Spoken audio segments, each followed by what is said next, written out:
Have you ever felt so alone that your own home feels like it's holding its breath, waiting for a life that never arrives? That was Leo's world. Not a world of loud crashing loneliness, but a quiet creeping kind. The kind that seeps into the floorboards and lives in the space between the ticking of a clock.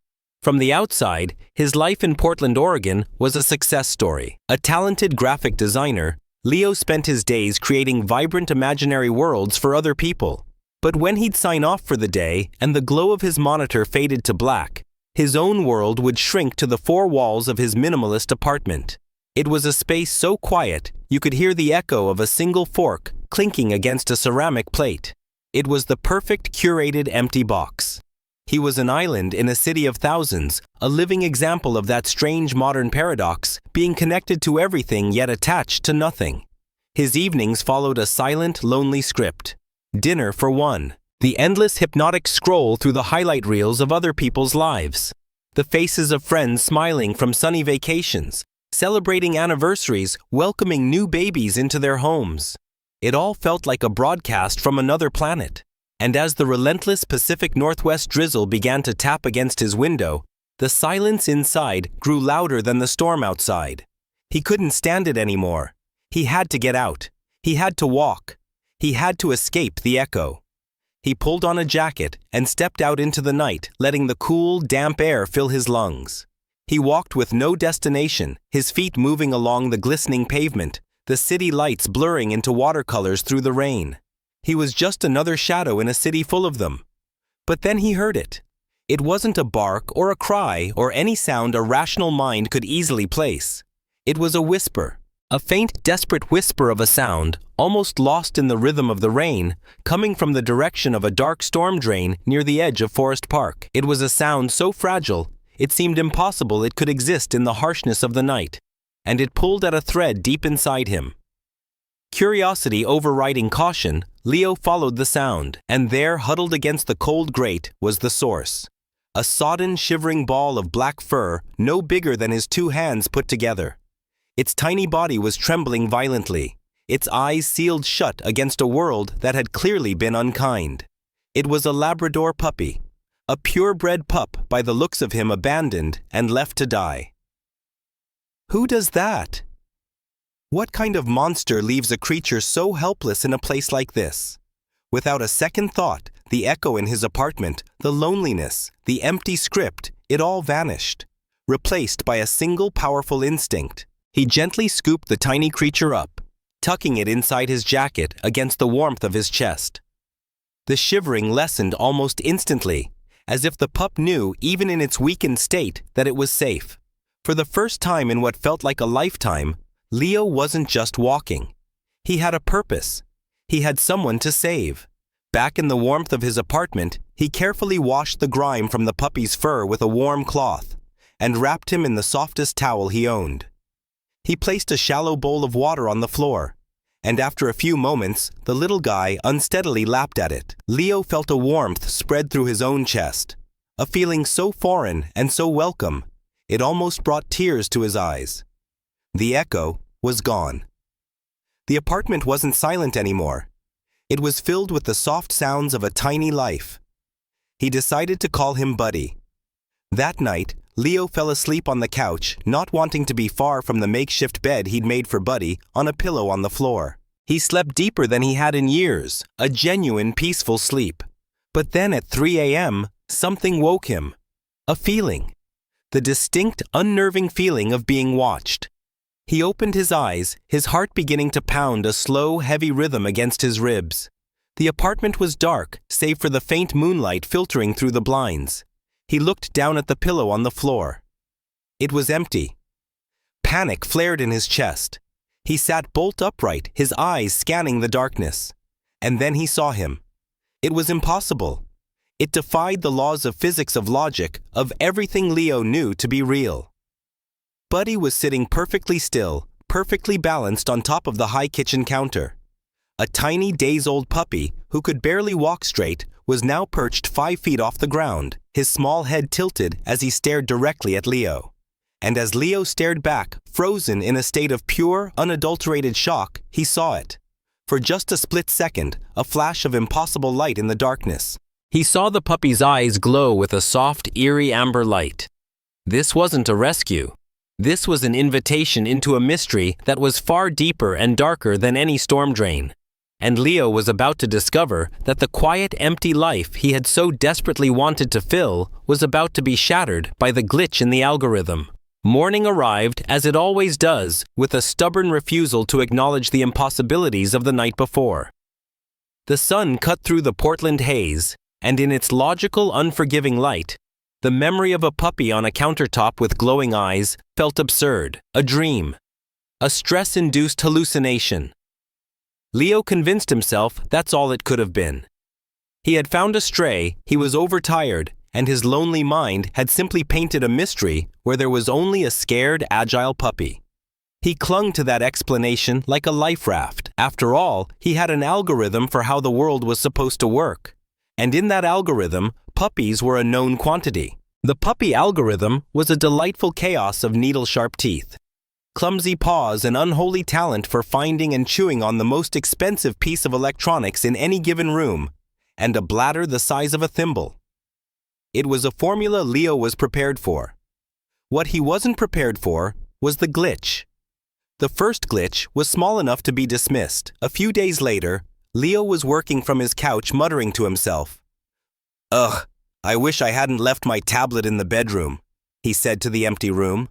Before he could even stand up, Buddy, who had been dozing at his feet, trotted out of the room. He returned moments later, not with the tablet itself, but with the distinct worn leather case for it, which he dropped neatly by Leo's hand.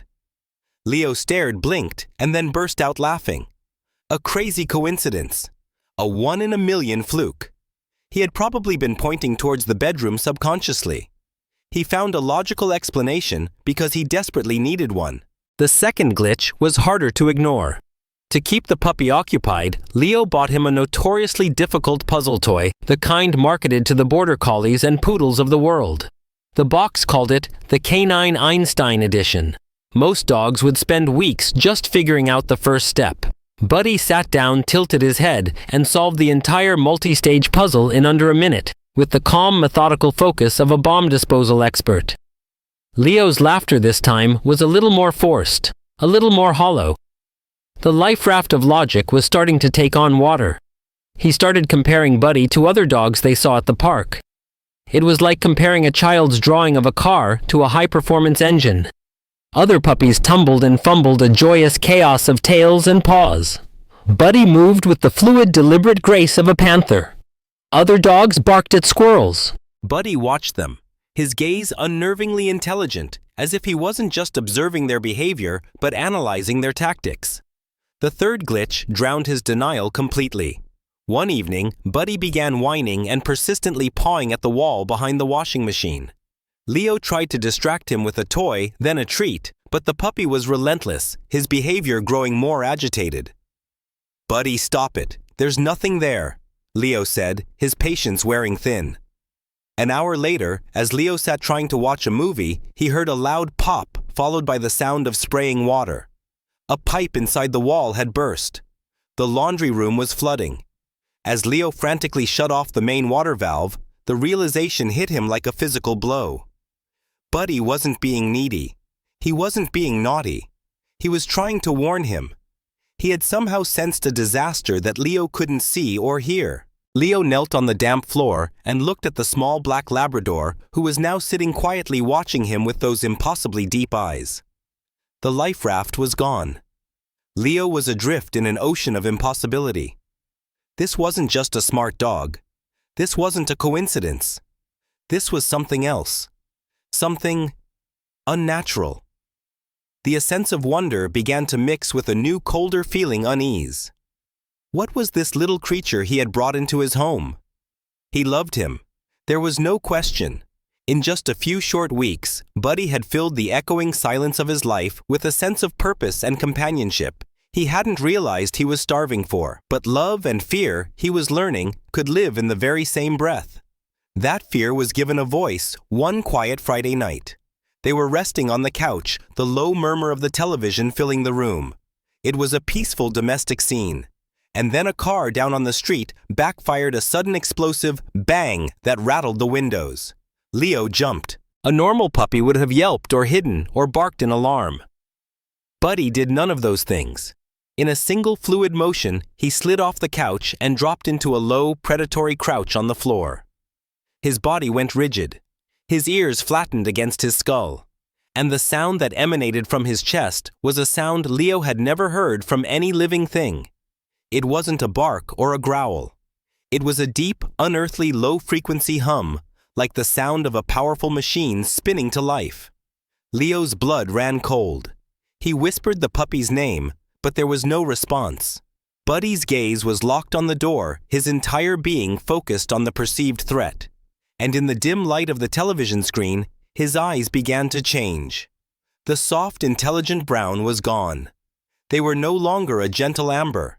They were now glowing with a sharp, intense crimson light. Leo realized in that terrifying moment that he wasn't looking at a puppy. He was looking at a weapon. The glitches weren't just quirks of a genius mind. They were passive functions of a much more complex system, and that system had a threat response. He was witnessing the activation of a program he couldn't possibly comprehend. A protocol. And he would soon find out in the most violent way imaginable what that protocol was designed to protect him from. For a full 10 seconds, Leo didn't breathe. The world shrank to the sight of those two crimson points of light in the darkness fixed on the door. The low hum vibrated through the floor, a tangible presence in the room. Then, as quickly as it had come, the backfiring car's echo faded into the city night, and the perceived threat was gone. The humming ceased. The crimson light receded from Buddy's eyes, leaving only the soft, familiar brown in their place.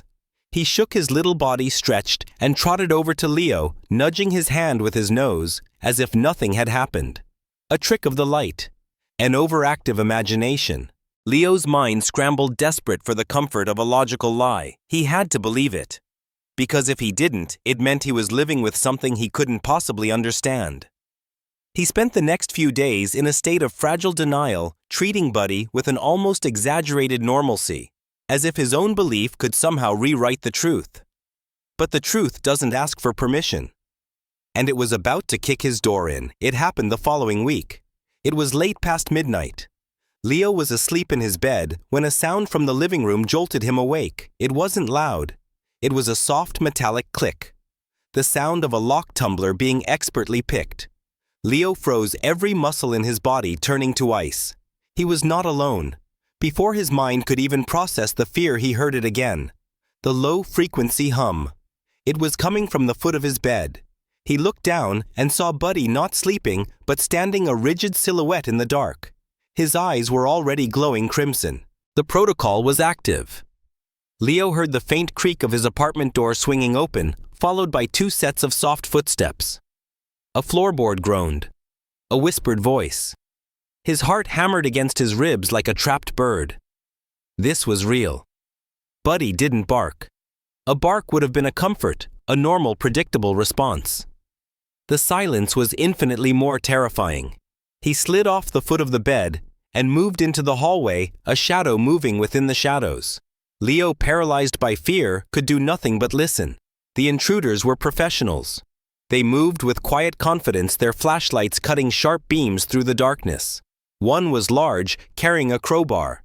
Another was leaner, holding a roll of duct tape and a set of zip ties. A third man stood watch by the door. They were here for more than just his laptop. The first man took a step toward the bedroom, and in that instant, the protocol executed. Buddy exploded from the darkness.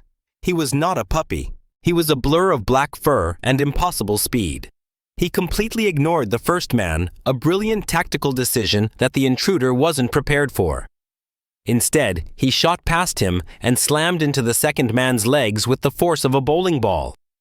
The man let out a grunt of surprise as his feet went out from under him and he crashed heavily to the floor.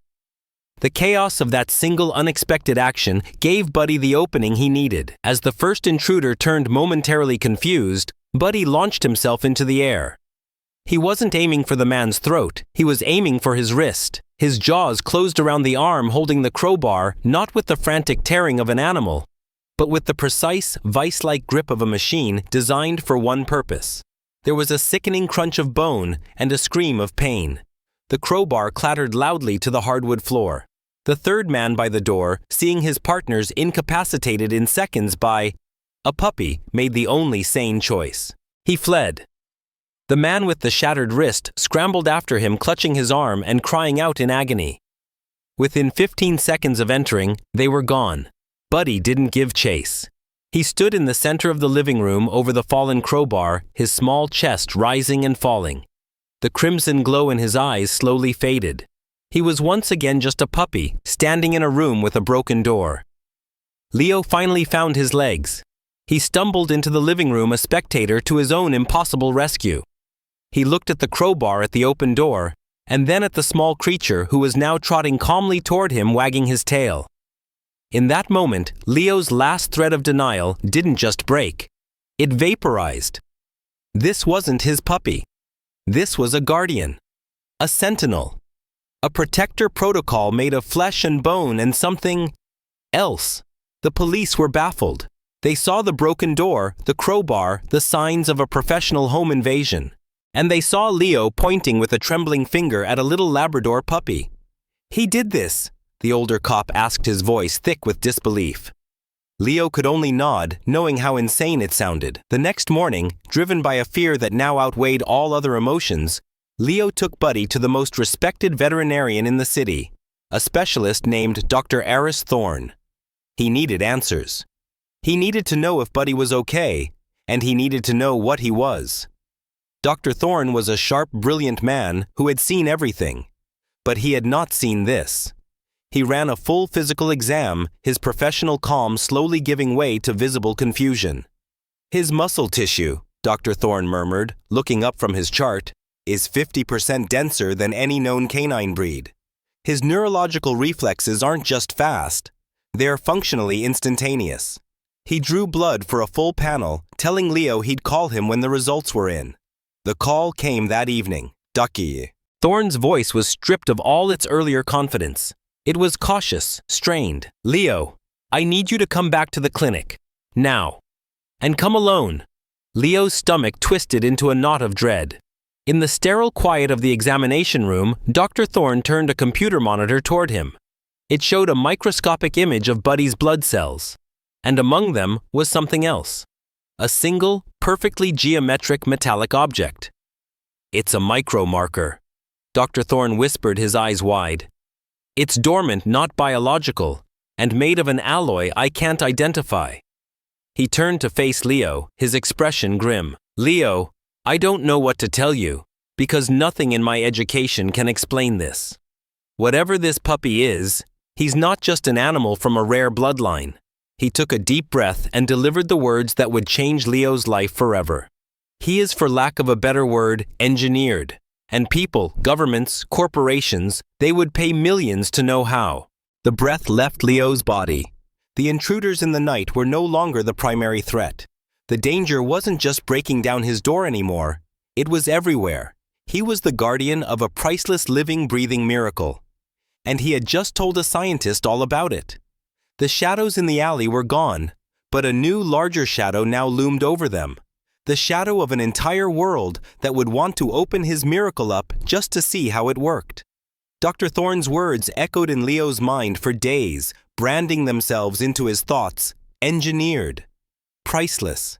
People would pay millions. The word puppy felt like a flimsy disguise, a children's costume draped over something ancient and powerful. The world, which had once felt merely empty, now felt hostile. Every friendly stranger who cooed at Buddy on the street seemed like a scout. Every question, "What breed is he? He's so well behaved," felt like an interrogation. Paranoia became Leo's new shadow, a constant cold companion on their walks.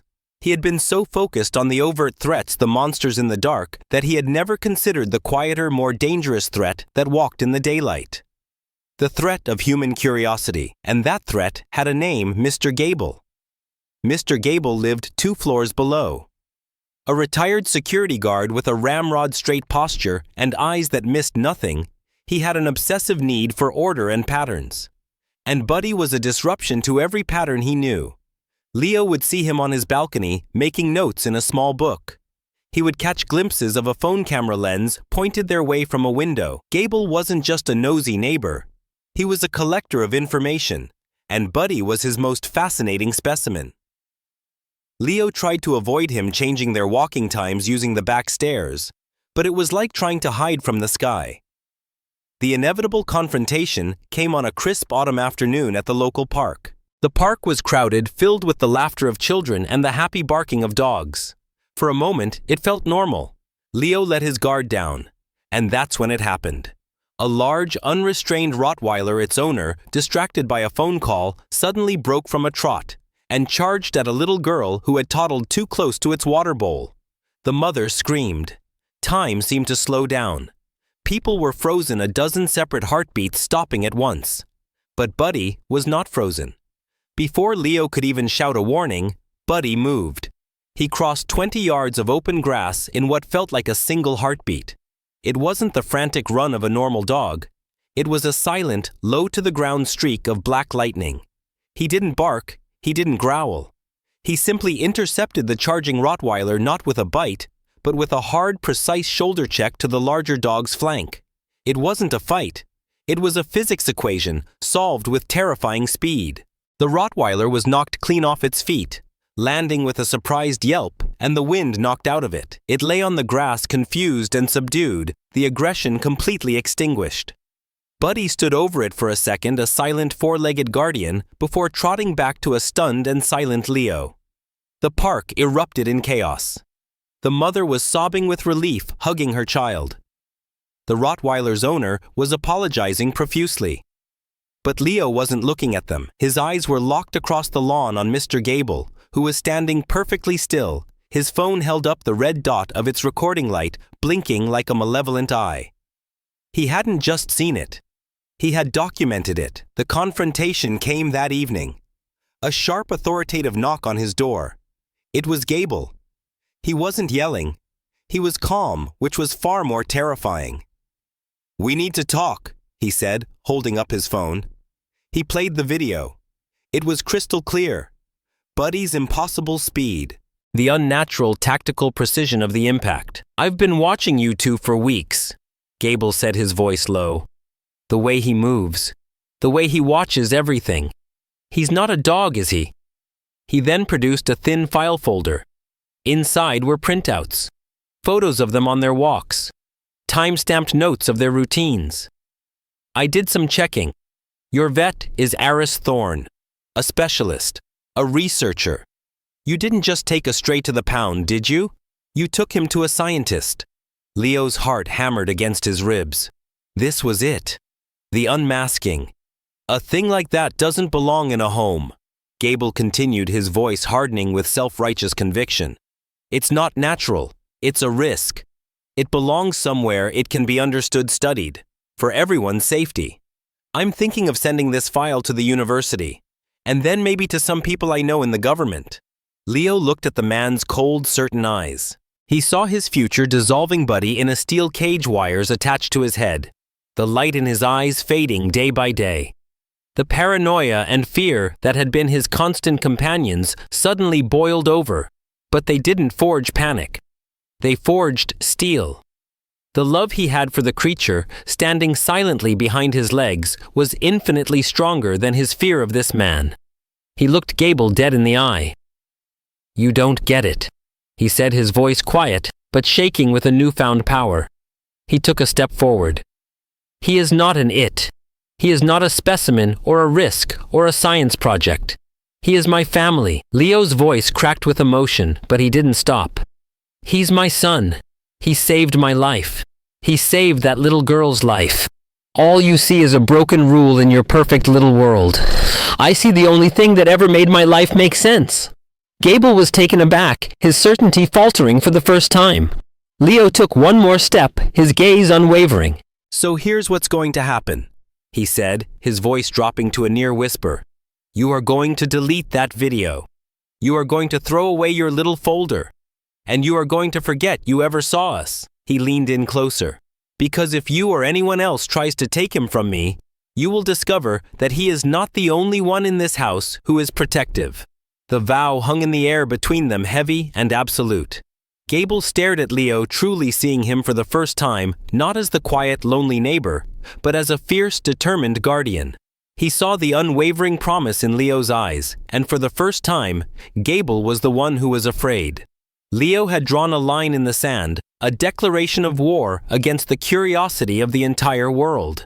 He had silenced one man for now, but as he closed the door and leaned against it, his body trembling with adrenaline, he knew with a certainty that chilled him to the bone that the world would not stop trying to cross that line.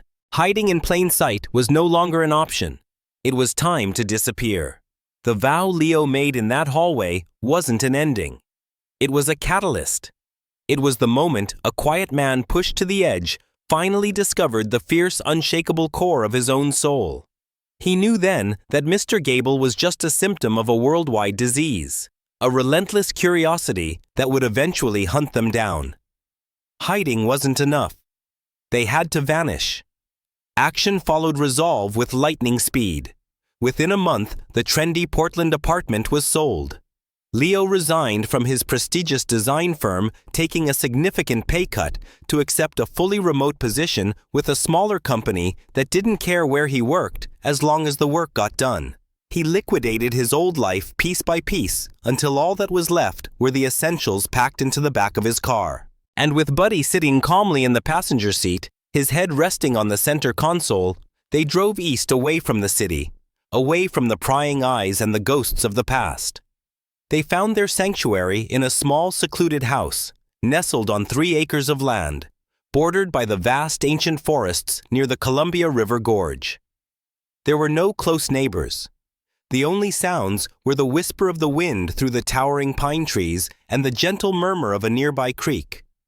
For the first time, the quiet wasn't empty.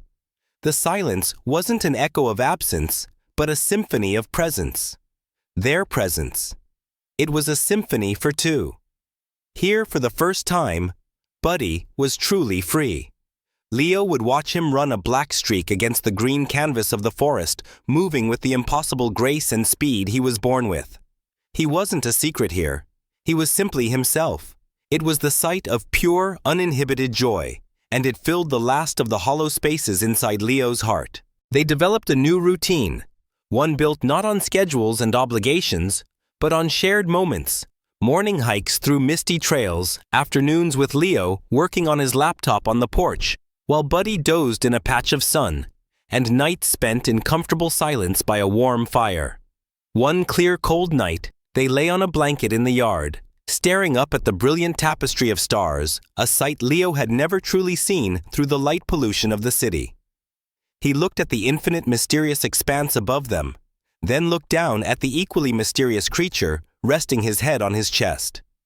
For so long the question, "What are you?" had haunted him. Was he an experiment? An alien? Something else entirely? But as he looked into Buddy's soft, trusting eyes, Leo realized the question no longer mattered. The need for an explanation had been replaced by the certainty of acceptance. He didn't need to know the science or the origin story. He knew who Buddy was. He was loyalty. He was courage. He was the silent guardian who had faced down monsters in the dark.